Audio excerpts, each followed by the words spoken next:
네, 반갑습니다. 정현경입니다. 자, 오늘은요, 2020년에 출제됐었던 2020년 9월 나형 21번 점화식 추론형 최고난도 문제를 한번 풀어보려고 해요. 이 만만치 않은 문제죠, 이게. 주어진 조건도 좀 어색하고. 자, 우선 조건을 보니까 이제 사망 점화식이에요. 그러니까 n번째 항, n 플러스 1번째 항, 그걸 가지고 n 플러스 2번째 항. 그러니까 정추론의 방식을 쓰면 그렇게 진행을 하면 되겠죠. 근데 이제 이게 사망이 주어져 있고 이게 육항이 주어져 있다 보니까 정추론이 아니라 역추론을 해야 되겠구나라는 생각이에요. 그러니까 이 문제는 역으로 추론하는 형식의 문제다라고 보자고. 그러면 지금처럼 크기 관계가 주어져 있을지라도 이게 이제 역으로 추론해야 되니까 수식을 잠깐 정리를 하면, 자, 첫 번째 경우 너는 그럼 다시 써줄게. 결국엔 AN을 찾을 건데 그 AN은요 2분의, 자, 2항에서 정의하니까 AM 플러스 1 마이너스 AM 플러스 1. 그죠? 내가 역추론할 때는 오히려 지금처럼 써주는 게 좋다고 그랬죠.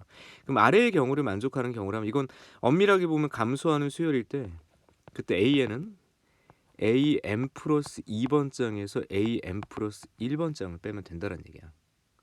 그리고 밑으로 가서 그럼 첫 항 이렇게 있고 두 번째 항 이렇게 있고 세 번째 항, 네 번째 항, 다섯 번째 항, 그리고 여섯 번째 항이 있을 때 여섯 번째 항이 19로 꽝 알고 있는 거고요. 세 번째 항이 2로 알고 있으니까 그럼 케이스 1 첫 번째로 보면 이게 증가하는 형식이다라고 생각을 해보자고. 그러면 내가 찾아야 될 실제 첫 항을 A라고 하고요. 그 다음에 A2를 계속 달고 다니, 그러니까 너의 값을 그냥 B라고 할게. 그럼 여기서 먼저 설정해야 될 게, 이게 증가하는 형식이라면 이렇게 되겠죠. 증가하는 형식이라면 얘들의 관계를 역추론과 정추론을 섞어서 가야 되겠죠. 자, 오른쪽 방향으로 갈 거니까 정추론으로 가야 되겠죠. 자, 증가하는 형식이야. 자, 그러면 네 번째 항은 여기에요. 두 번째 항의 두 배. 그러니까 너는 2B 플러스 얼마? 2라고 쓰여져야 되겠죠. 그리고 여전히 증가하는 형식이라고 볼 수가 있겠지. 이렇게 되면 계속 가. 그러면 다섯 번째 항 정추론이네. 그럼 너는 또 어떻게 돼? 다섯 번째 항은 세 번째 항의 두 배. 그러니까 여기 요거의 두 배예요. 4. 그다음에 너는 그대로 갈 거니까 2B 플러스 얼마입니까? 6이라고 써줘야 되겠죠. 아, 그래? 그 다음에 다시 정추론 너 끝까지 가보라고 이렇게. 그러면 이 19라는 값을 어떻게 쓸 수 있냐면 너의 두 배야. 그러니까 4b 플러스 4 플러스 2b 플러스 6. 그러니까 6b 플러스 10이야.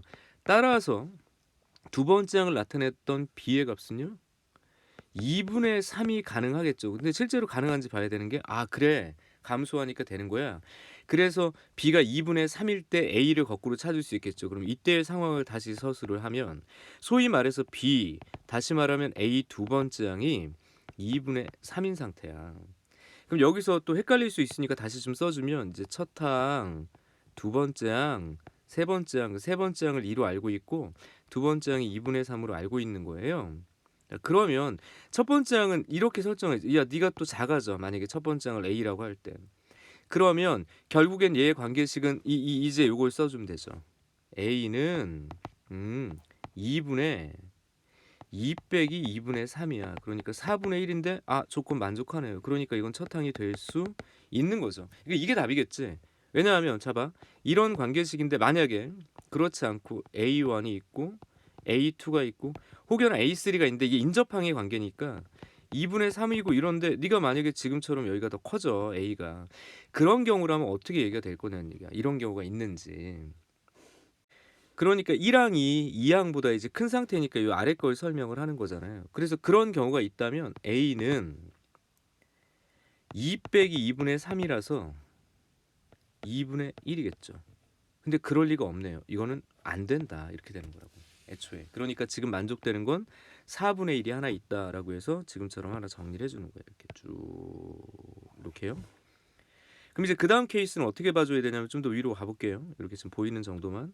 그럼 A1, A2, A3, A4, A5, A6이라고 씁시다. 어쨌든 네가 19, 안 19, 얘들아 어렵다 야. 그죠? 3, 2 이렇게 정리가 됐어. 그런 상황에서 그게 아니라 이제 여기 또 B라고 잡고요. 여기를 A라고 잡아서 B가 2보다 큰 상황을 보자 이런 얘기야. 그럼 이건 어떤 걸 나타내냐면 이 아래 거겠죠, 이렇게. 그죠? 이제 감소하는 꼴이니까. 그럼 너 네 번째 항은 뭐라고 써줘야 되냐면 그냥 앞에 두 개 더한 거니까 b 플러스 2라고 써야 되나요? 그죠? b 플러스 2. 근데 이 상황이라면 얘는 또 증가한 상태죠. 아, 맞아? 그렇군요. 자, 그러면 이 다음에 또 뭐라고 써줘야 되냐면 증가했으니까 위에 걸로 가야 되잖아요. 그러니까 너는 그 다음에 어떻게 돼? 4 플러스니까 b 플러스 6이 되는 거야. 그럼 여전히 증가하고 있네요. 그럼 이 19는 어떻게 돼? 아, 너 2배. 그러니까 2b 플러스 4 플러스 b 플러스 6이 되는 거고요. 3b 플러스 10이니까 여전히 이게 9? 그러니까 b가 3이 될 수 있군요. 이렇게 되는 거라고. 재밌어지고 있네요. 그럼 b가 3이다. 그래서 요거를 이제 여기다 이제 꽝 b가 3이다. 그럼 아까 한 것처럼 첫 번째와 두 번째와 세 번째를 봤을 때 어쨌든 3이고 네가 지금 큰 상태야. 그럼 마찬가지로 너 A의 설정 조건을 두 가지로 나눠 만약에 이렇게 된다면 그러면 위의 식에 대한 역추론 방식으로 가면 되겠죠. 그럼 이런 경우라면 A는 2분의 2 빼기 마이너스 3이니까 마이너스 2분의 1이야. 가능하죠 이거. 그럼 이제 두 번째, 그럼 이게 이제 1번 이렇게 적고 이제 두 번째 A1이 있고 A2가 있고 A3가 있는데 네가 3이고 네가 2라고 그랬잖아. 근데 그 A가 3보다 큰 경우가 있는지 보렴. 그런 경우라면 이제 아래 녀석에 관련된 얘기니까 이번에 역추론은 널 써주면 되는 거잖아요. 그죠? 그러면 A는 또는 A1은 2 빼기 마이너스 3이니까 마이너스 1이야. 이건 안 돼. 결국엔 A가 될 수 있는 경우는 모두 보니까 A가 4분의 1이거나 A가 마이너스 2분의 1이 돼서 두 개의 합은 마이너스 4분의 1로 보는 게 타당하고요. 답은 그래서 2번이더란 얘기죠. 자, 우선 주어진 문제를 좀 정리해 볼게요. 요즘의 문제가 이제 사실은 작년 수능 문제 같은 경우는 어떻게 보면 절대값을 통해서 어떤 수의 양음을 따지는 추론 형태라서 이것과는 좀 패턴이 다르지만 어쨌든 최근에 나왔던 유형의 문제들은요. 자, 점화식 2항이 됐던 3항이 됐던 알 수 없는 점화식을 주고 인접항이 아닌 되게 똥 떨어져 있는 혹시 그리고 알 수 없는 어떤 조건들을 좀 준다고. 그러면 우선 이것을 정추론의 방법을 쓸 것이냐. 자, 이 문제는 정추론을 썼어요. 왼쪽에서 오른쪽으로 쭉 가는 방식을 썼고요. 두 번째, 역추론을 쓰는데 제가 당부드리는 게 이게 연산을 헷갈릴 수 있으니까 역추론의 방식으로 쓸 때 어떻게 할 건지에 대해서 식을 정리해 놓고 가야 대입할 때 편할 것이다. 그다음에 세 번째는 역추론과 정추론의 방식을 통해서 보통은 어떤 방정식의 풀이를 계속 요구하고 있다라는 게 필요해요. 이게 문자가 많아지거나 모르는 항이 많으면 연립방정식 구조로도 넘어갈 수 있기 때문에 상당히 복잡한 문제가 될 수 있을 거예요. 어쨌든 전체적인 전략은요. 어쨌든 시간 확보가 좀 필요한 문제일 수밖에 없어.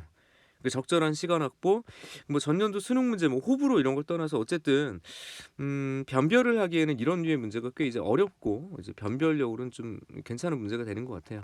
아무튼 여기까지 2020년 9월 출제됐었던 21번 문제 풀이를 해봤습니다. 자, 연습 잘 하시고요. 오늘은 여기까지입니다. 이상 정현 경이었습니다.